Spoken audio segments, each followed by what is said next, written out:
The following presentation is brought to you by kmmedia.pro. Please visit kmmedia.pro for more information. Now stay right where you are as we present.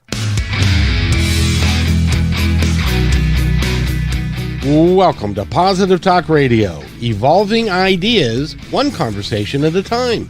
Great guests, dynamic stories and interviews, plus new thoughts on a wide range of topics and concepts. I hope that you'll hang with me, Kevin McDonald, my friends, and of course, you. As together we work to understand why we are all here and what we can do to make our world a better place for all of us. To be happy, be kind, and live in peace together. Yep, that's Positive Talk Radio.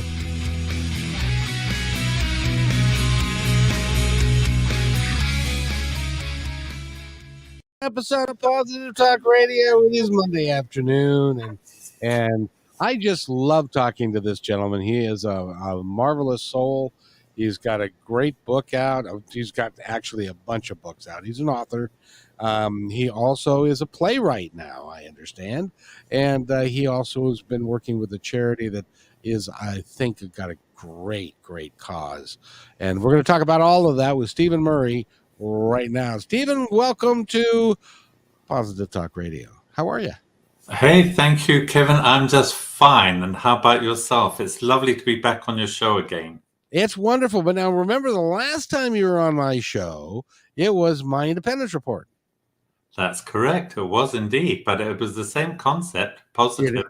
Yes, it is. It's what I found was that Positive Talk Radio is when they talk about branding and getting your niche right and all that kind of stuff, it's clearer as to what the content is of Positive Talk Radio versus My Independence Report. But he still has his episode up on My Independence Report. If you want to go there, that's still available to you.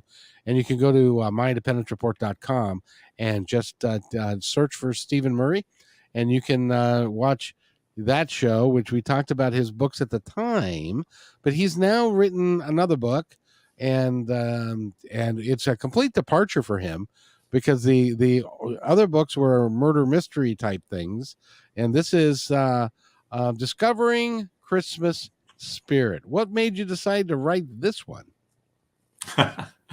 Good question, Kevin. As you mentioned, the last book I wrote was a crime fiction. Yeah. It was about three ladies that worked for the most exclusive escort agency in Las Vegas, where I live. And I have to mention, I did no research on that book. It was all imagination, 100%.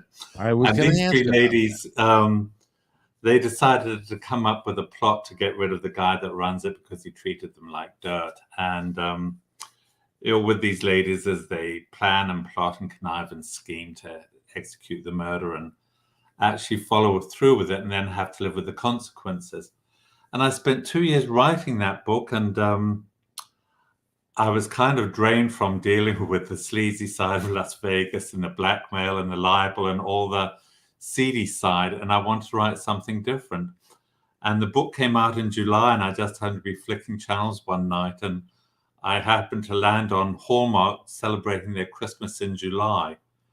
And I kind of like those movies, but they all seem to be pretty much the same, with somebody at Christmas, they've got this high-pressure job in New York, and they've got to go back to the small little town and meet their childhood sweetheart and what have you. And I thought, I'd just like to have a stab at writing something warm and fuzzy, feel good. And that's what I did. I sat down and wrote just a very warm, uplifting Christmas book.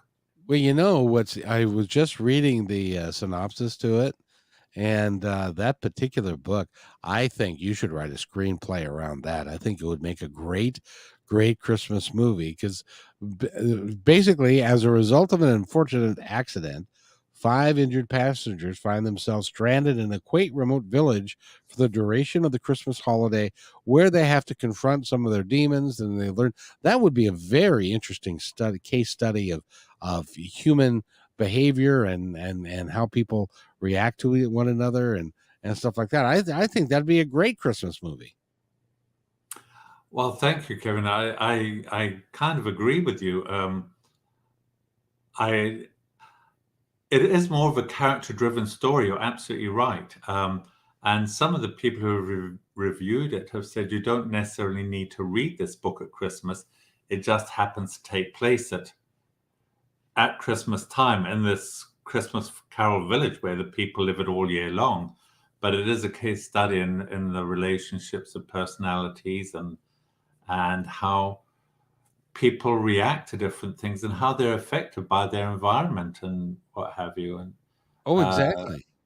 I'm hoping that I don't know anything about screenplays, Kevin. I think that's probably going beyond the limit of my talents. But I am hoping that someone somewhere along the way will discover it and push it towards a television station or a movie producer, somebody like that. I think all 5 of the novels that I've produced could pitch up on TV. I think that you're right.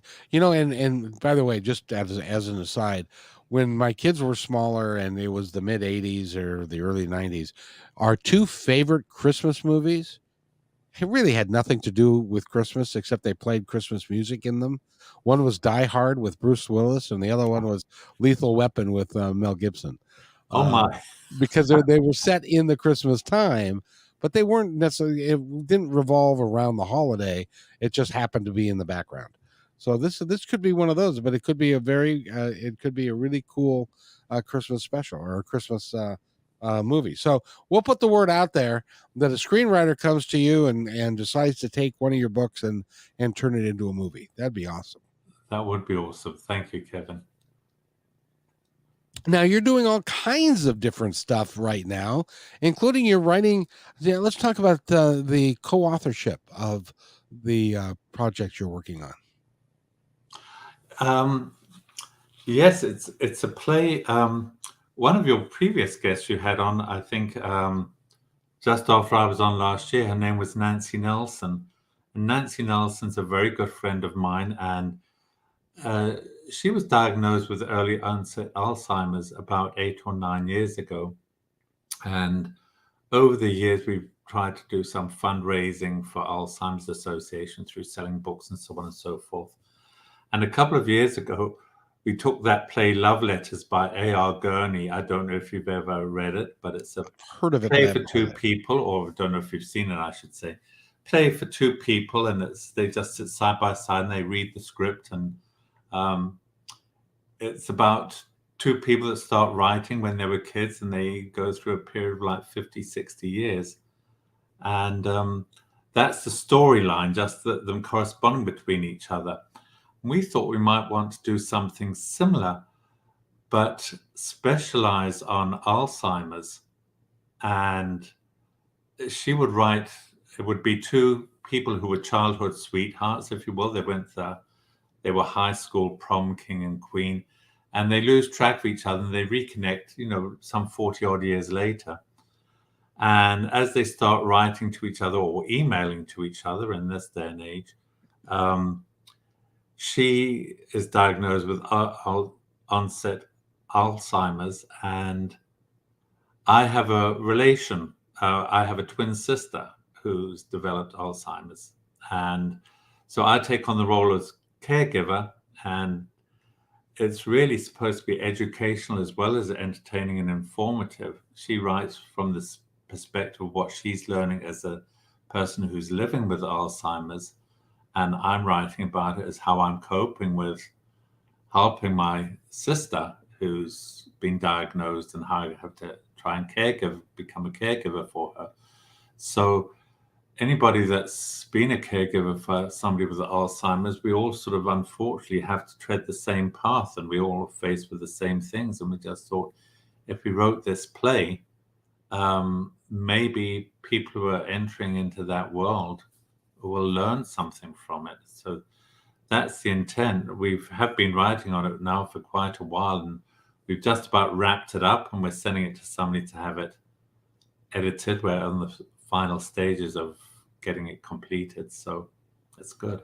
That is really awesome. That's if you can help people understand Alzheimer's a little bit better and what it does and memory loss and stuff. Because in your research, Stephen, what did you find as far as what happens to those people as they lose their memory?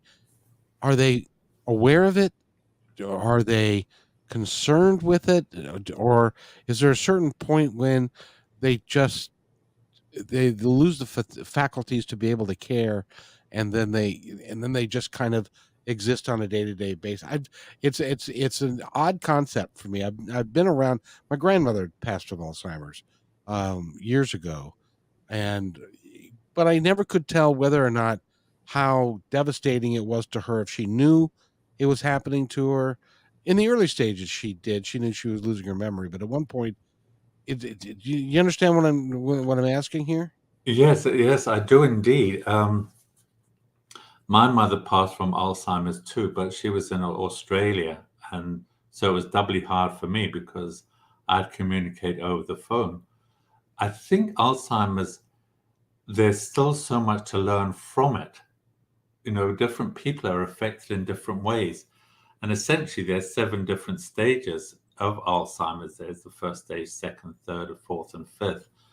And some people experience behavioral changes, and others aren't affected by behavioral changes at all. You know, some people, they'll start cussing and swearing, something that they might not have done if they were cognitive of all their faculties. But my mother didn't swear or cuss at all when she had it, and she was quite far down the line. But there are certain behavioral changes. We're told that once people get to a certain stage, you know, it's gradual down to the 5th level, and then all of a sudden it's like dropping over a cliff and down a severe crevice, and then it affects people really bad, and they go back to a time, I'm told, where they're happy. They choose a place and a time where they're happy. And the amazing thing is, things like music, there's a connection between music and people with Alzheimer's, because you can go and sit with people who've got Alzheimer's, and if somebody's there playing the piano and they're playing these songs from years ago, a lot of these people with Alzheimer's, they'll remember all the words to those songs, yet they won't be able to remember what they've had for dinner half hour earlier. So it's, you know, the brain's an amazing thing, and I think there's still a lot of unknowns about Alzheimer's. It is. We took my 2-year-old son to see my grandmother, and she was at that time in an Alzheimer's care unit, and she acted like she was a 3-year-old or a 4-year-old and was meeting her playmate, who was my 2-year-old son. Mm-hmm. And she was like, "Oh, a baby," and it was, you know, it was so out of character, so unlike her. She would never. She was a dignified woman, and she never would have acted that way, you know. But she went down. She went down that road, and I guess I don't. What I don't understand is, do they know they're going down that road, or does it just kind of creep up on them, and then they lose their memory and they can't remember if they're sick or not? I think it depends again on the individual. Some of them, I think they know they're going down that road, and they'll go and have like memory tests and memory checks, and they're diagnosed. And then, like Nancy, she made some lifestyle changes. She was missing appointments with friends and things like that, and so she went to be tested, and that's when she was diagnosed. But there are certain lifestyle changes that people can make to slow the process down. But other people, like my mother, swore that she hadn't lost her memory at all, and she didn't understand why she was in a memory care facility. But she had, you know, it was sad. And my business partner's wife, she lived here, and I used to go and visit her, and her husband lived next door. She was in memory care, and he lived next door, and go and visit her. When I went to see her, she point out all these family people in the photos, and she'd say, "Well, and this is my husband, but I haven't seen him for years. And, you know, he'd left like half hour before I arrived." So she didn't know, she didn't know that her memory was gone. I think she thought she had all of her faculties with her. That is so interesting to me. But by the way, wish Nancy well for me, if you please. I certainly will. I certainly will. And I hope that this work that you're doing with her gets traction, and because it's you're right, it's a very misunderstood thing, and unless you're the family member that's going through it, and I imagine how horrific that is for everybody involved to go through that. It can be really hard. So I think we could our understanding of it is not complete, and we need to know more. No, it isn't complete, and sometimes you'll find that the people with Alzheimer's they start repeating themselves constantly.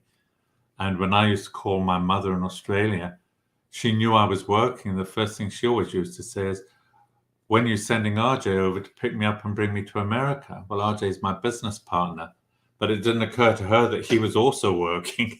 She knew I was, but that was like the first question out of her mouth every time I called. And it was like, as soon as she heard my voice, her brain just went in that direction, down that one path. And that's where I said that the brain's an amazing thing. We don't, there's so much about it, how it works, we just don't understand. Well, there is something that I do understand, that the other thing that you've been spending time doing, and I want to talk about that a little bit, some in depth, because I think what you're doing is nothing short of absolutely fabulous. Tell us about the building project you're doing. Oh, the fundraiser for Homes for Our Troops? Yes. Yes. Kevin, there's an organization out there called Homes for Our Troops. They're based in Taunton, Massachusetts. And what Homes for Our Troops do, they build homes for severely wounded veterans,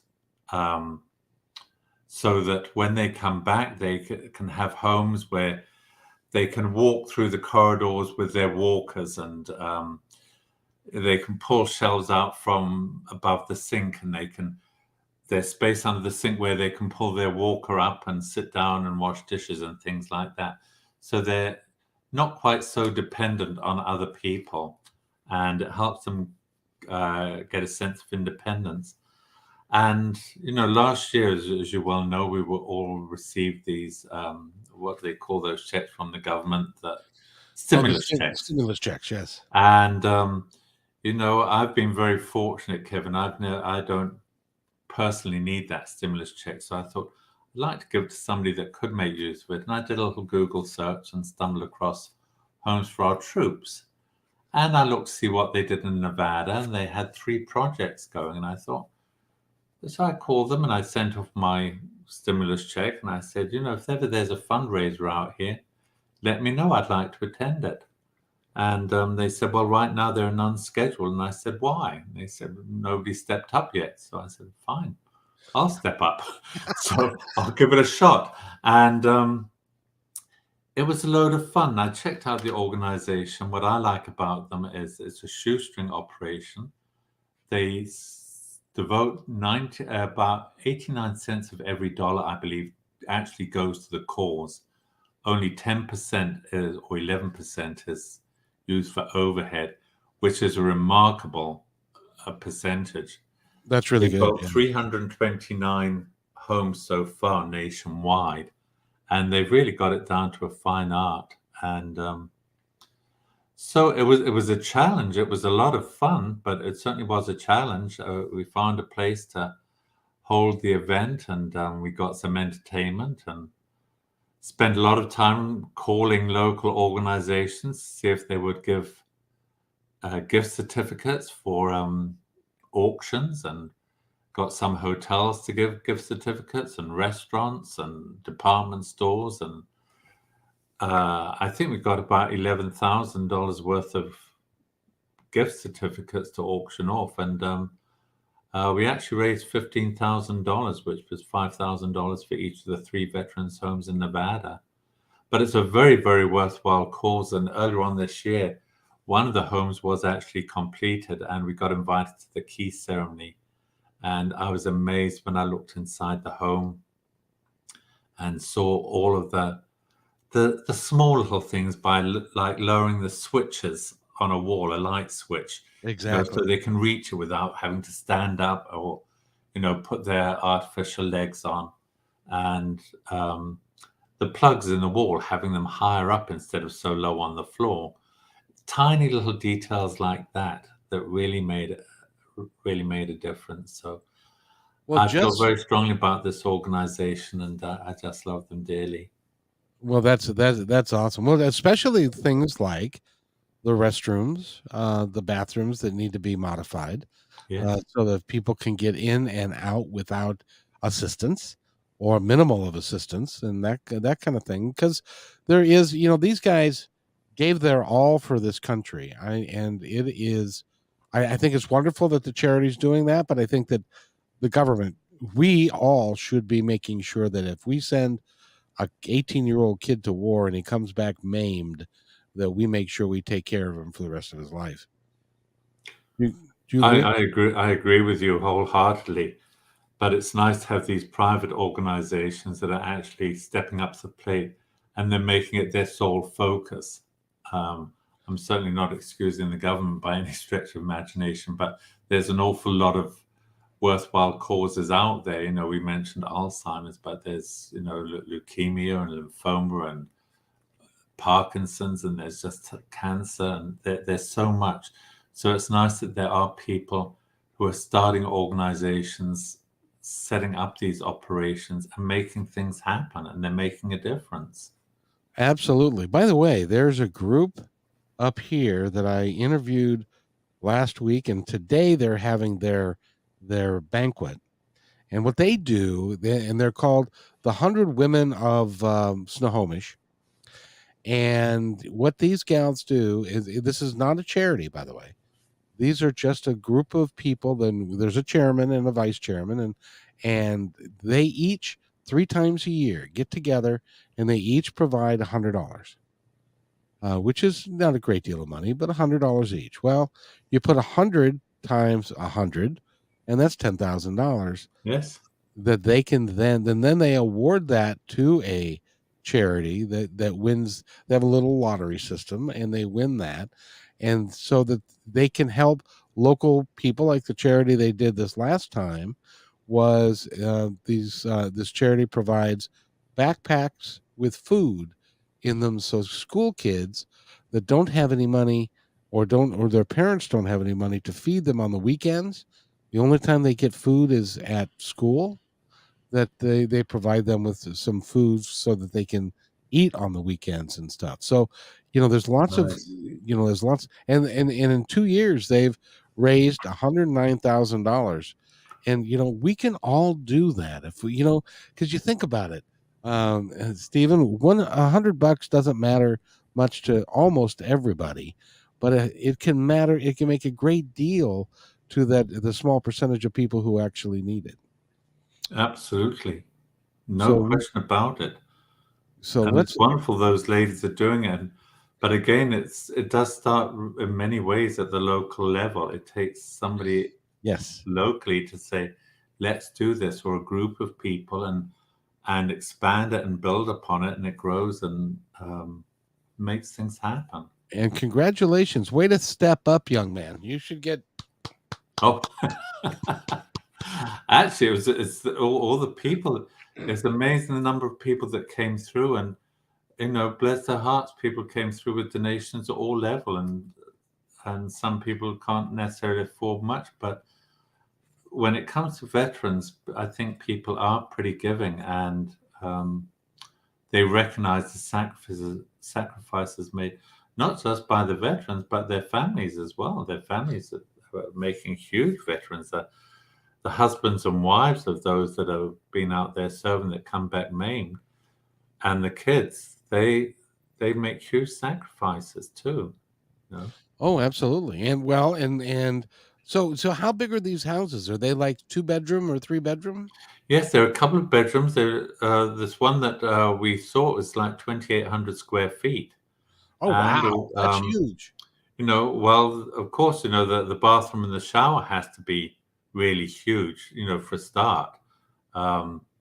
And The closets are pretty huge as well, but the dining room area is pretty big, and the kitchen was a nice size. It was just very, very nicely put out and laid out and planned. My sense is that they're pretty much cookie cutter kind of homes, if you will. Um, they probably stick to the one format wherever possible, I suspect. But they did a nice job of putting it together. And the day they turned over the keys, I mean, the veteran and his wife and kids, they were just so overwhelmed by it all. And the people attended. They lined the streets and all carrying their flags. And the veterans' family, they had an escort. You know, the fire department and police came, and 52 people on their motorbike from all these veterans organizations. I mean, it really was a big deal, and I think it was a big deal for the family. And I don't know, it just made you feel very proud to be an American. It just was. Well, when you think about it, that they went from living in an apartment that wasn't very accessible, probably, to then having a beautiful home that they could call their own, that they can live in and afford, and stuff. And he gets the notoriety and the attention that he deserves for being a veteran and for giving so much to this Yes, country. yes, So that's indeed. awesome. Mm-hmm. That's absolutely awesome. So what outstanding thing is in your future next, young man? What are you going to do now? Well, I've started writing on my sixth novel. The first two are about a fictional wedding chapel in Las Vegas, and that was a mainstream fiction book. And then the third one was a murder mystery, Murder Aboard the Queen Elizabeth II. And then the fourth one was Discreetly Yours, about the aforementioned three ladies that work for the escort agency. And that's then the fifth one was the Christmas one. Sorry?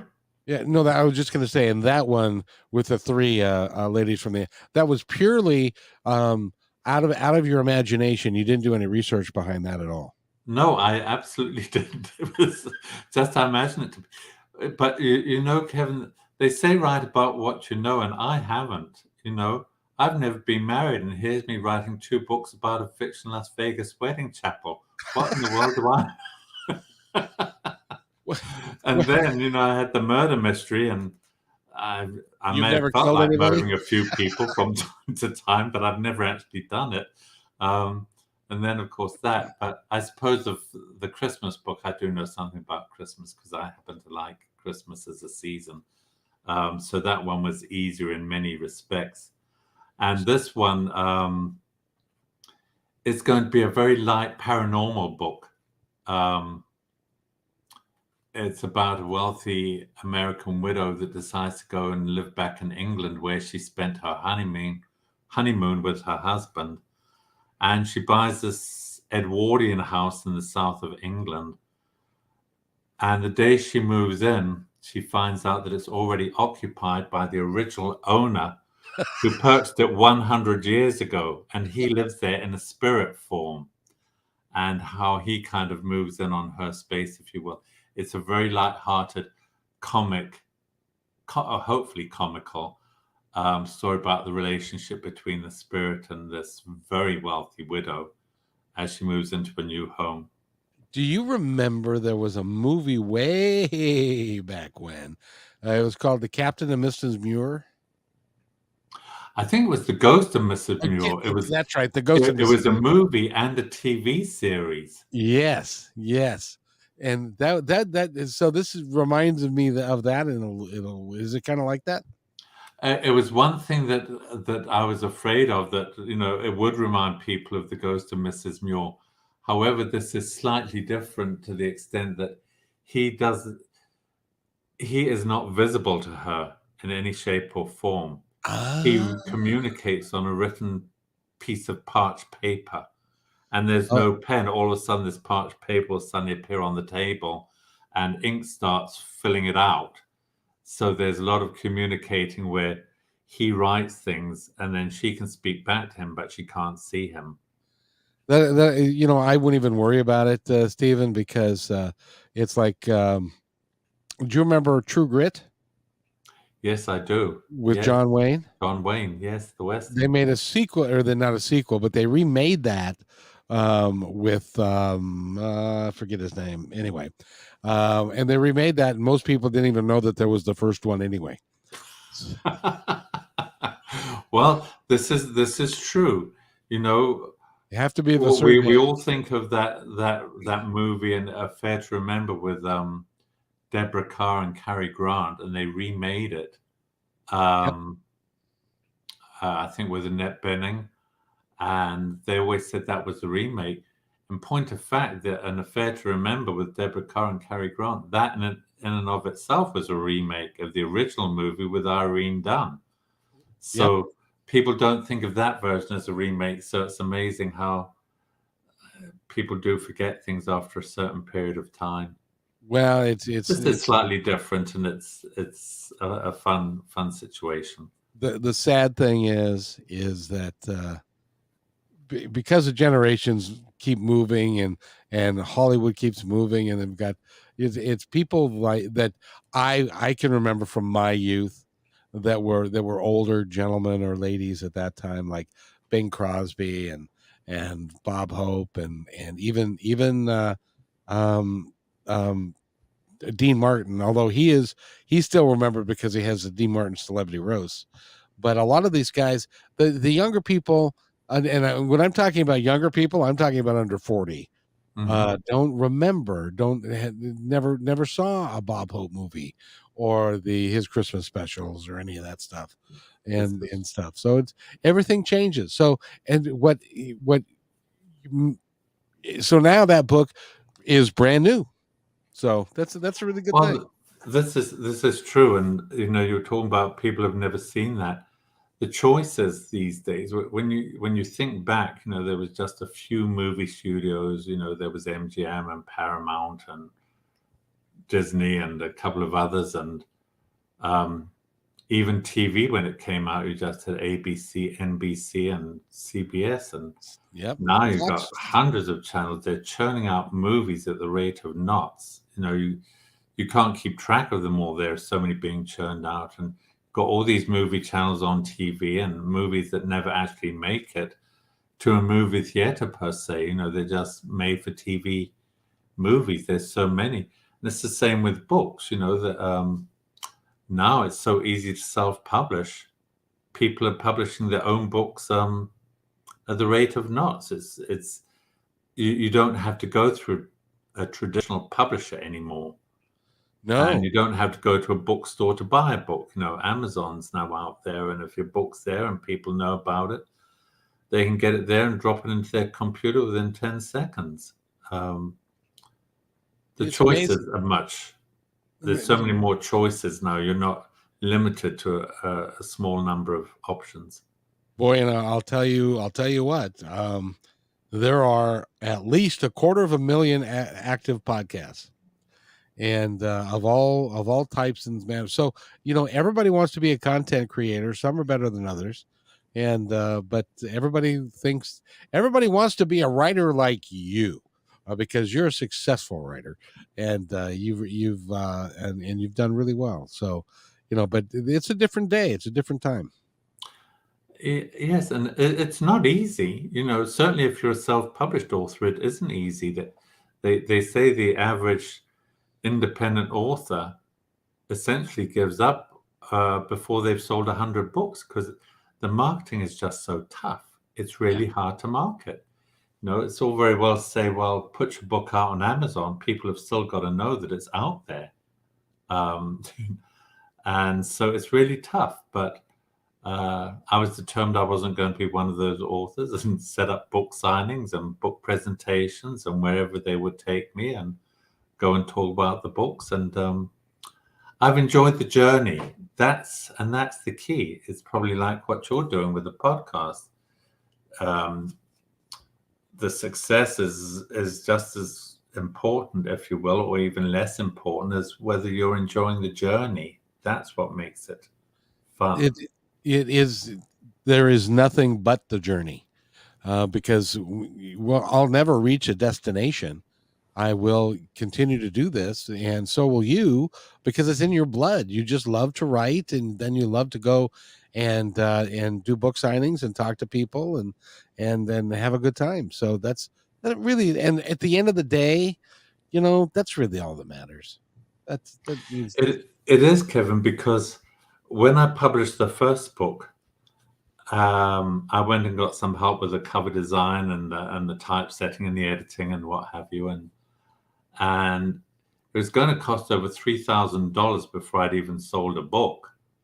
Oh, and wow. I thought, yikes, I don't know as I want to invest this into such an unknown product. I didn't know how I was going to sell or how I was going to do, or even how good it was, to be quite frank with you. But the company that helped me, Imagine Communications, the owner said, look at it this way, Stephen. If you go on a cruise to Alaska, it's going to cost you about $5,000 and you'll have 2 weeks worth of fun. And he said, you invest this in a book, and he said, it's going to take you on a journey that you had never imagined. And you know what?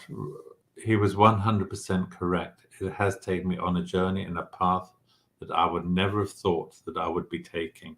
And, life just throws you the curves. And so sometimes it isn't always about the financial investment, because there's other ways of getting the enjoyment and the satisfaction. Oh, absolutely. And just by you getting out there and doing it, and you're just having a great time with it. And you've got, sad to say, you've got more days behind you than ahead of you, probably. And so just make it fun for yourself and have a good time doing it, and keep active with it and keep working on it. Yes, well, I'm still hoping that I haven't had more days past me. I'm hoping I'm going to be like Irene Cara, I'm going to live forever. In reality, you're probably correct. Well, but the thing is that I don't know about you, but I don't feel like I'm 64 and my lifespan is, statistically speaking, my lifespan has got 14 years left or so on average. I don't feel that. I feel like I'm young and I'm going to be spry and can live forever. And so maybe that's the secret. Maybe if you believe you can, you can. What do you think? I think there's a lot of truth to that. And I don't know. A lot of people say, oh, I'm not going to retire because I don't know what I'm going, what would I do? And then a lot of people, they don't know what they're going to do when they retire. But I've got to tell you, I don't know where the days go. I don't even know where I found the time to work, because the days are just full. And it seems like I come into the office in the morning, I answer emails, and I go and check a few sites like Facebook and things like that. And I'll pay a few bills, do a deposit, write a little bit for my book or something. And I don't know. The next thing I find out, it's lunchtime, and I go and have lunch, and then I come back, and the next thing, the afternoon's gone. And I just don't know where the days go. And I'm not wasting any time. It's not like I'm sitting at the desk twiddling my thumbs. The time just goes. Oh, it really does. My day started today at 6 o'clock in the morning, and I got up and I had some work I had to do and some prep work and stuff. I've done 4 podcasts today. Oh my! So that's a lot. It is, but and you're the 4th, by the way. But I enjoy them all so much, and it's it's now 3:45, and I'll wrap up talking to you, and then I've got more work to do, and it's like, and I keep reminding myself, you silly sucker, you're supposed to be retired, but I'm working more now than I was when I was working. Yes, yes, it's funny when you think about it. The only thing is you're not getting that little paycheck at the end of each week or at the end of the month, but it doesn't matter. I'm with you. I used to have a full work day, and now I was up at 7 o'clock, and I haven't stopped either since I started in the office at 7. And I've probably got about another hour and a half after I finish talking with you, before it's all wrapped up and finished. and then it's dinner time, That's and then all it's good. yeah, and Life is what you make it. it So, is. It is. Well, in the important thing, and I reference my dad a lot because he's kind of a shining example of what not to do. He was an executive with Nordstrom for like 35 years, and he worked 6 days a week, and he made good money and stuff, but he really had no life outside of that. And so, and he was one of those executives that were, when he went to work, he was Mr. McDonald, and everybody said, "Oh, Mr. McDonald's coming. We got to make sure everything's right and stuff," because he was the boss.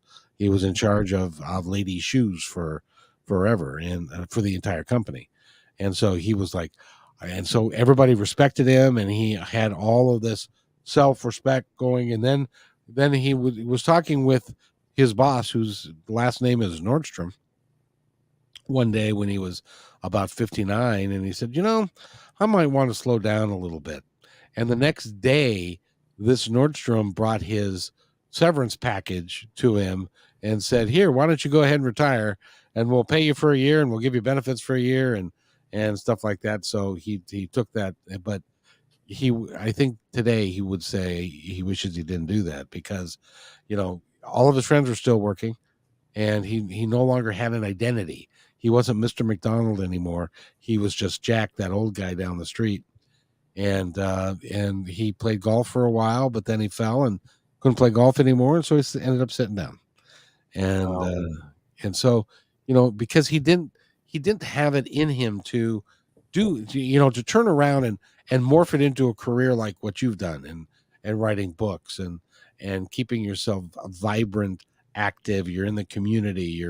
You're working with other folks to make things better for everyone. So I applaud you for that, and it's also healthy for you to do that.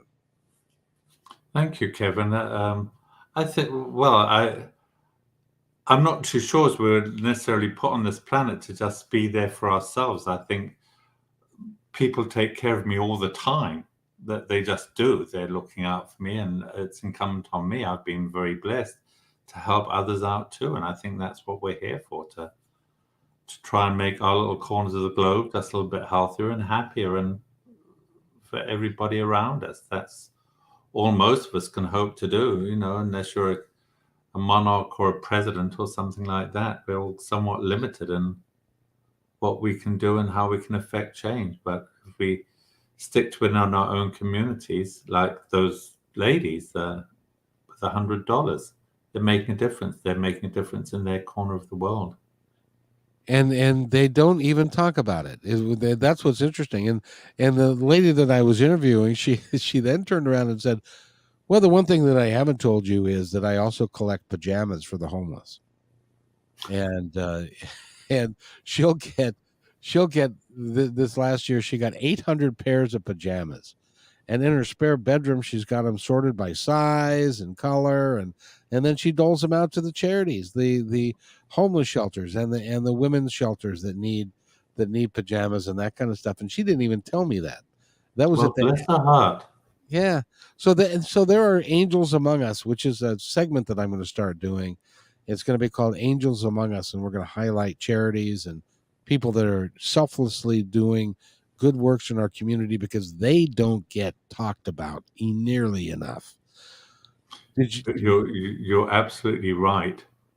You're absolutely right. There's you're talking about a homeless shelter. There's a food bank not far from where I live, and it's run totally by volunteers. It's affiliated with the church, but one of the members decided to start up a food bank, and they've had it going for several years now, but it's all manned by volunteers. They get people to come in and donate, and they get people to dole it all out, and they man it so many days a week, but it's all, every single bit. Nobody takes a penny for themselves for doing any financial reporting and sending out the thank you notes to the donors and all that things. And they organize golf tournament fundraisers, and it's a beautiful charity. That's Society of St. Stephen, and they all volunteer, but just in the local community here for the homeless.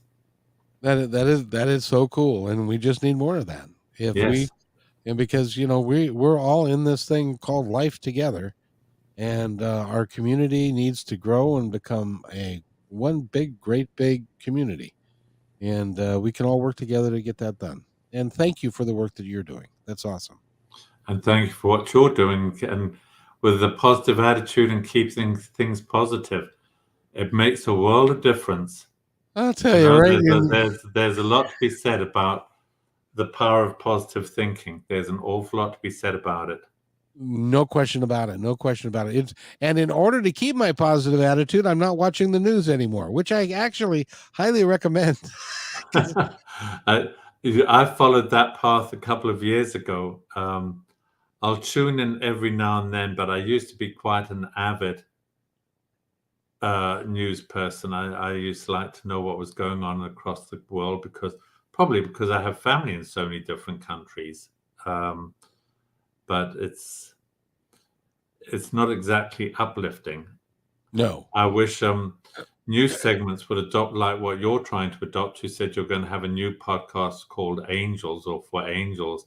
It would be nice if the the newscasts had like a 10-minute positive section out of their half hour or their hour. Say the last 10 minutes is now going to be focused on good things that are going on in this planet and that highlight would some things.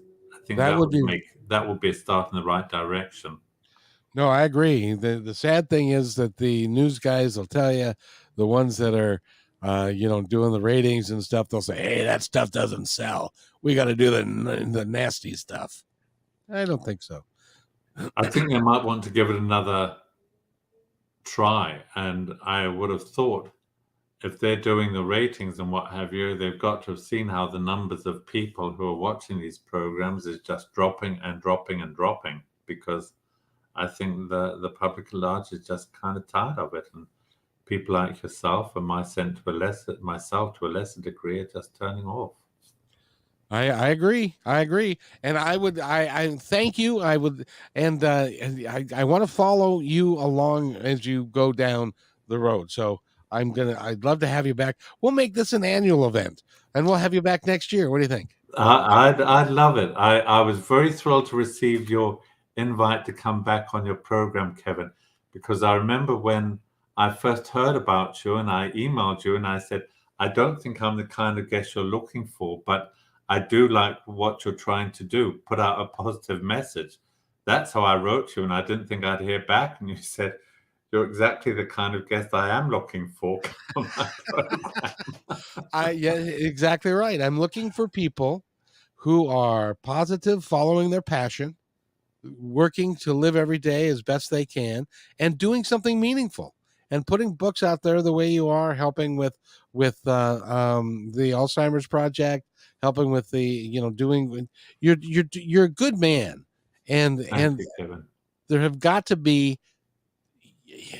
And by the way, being a good man is enough, but you're doing more. That's even better. Well, because I have been truly blessed, Kevin. It's certainly, I've just been blessed since I was born, but certainly since I've come to America.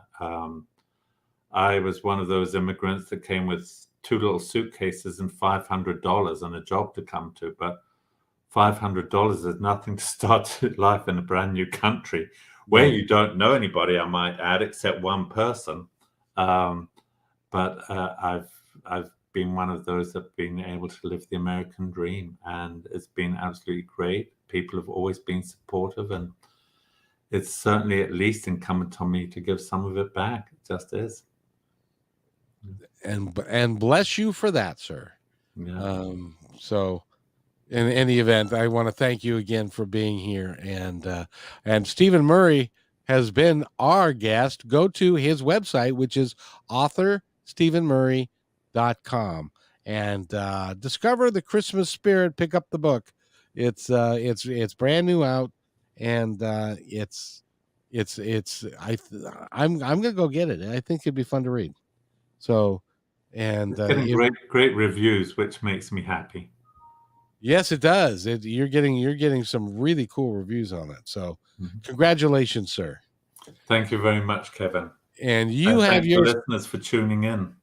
Oh, you betcha. Well, the people will listen to this now, and they're going to get to listen to it later. We're on YouTube, and we're on Facebook, and we're all over the place. So, one of these days, you may hear that we've hit it big. We'll see. So And you may hit it real big too.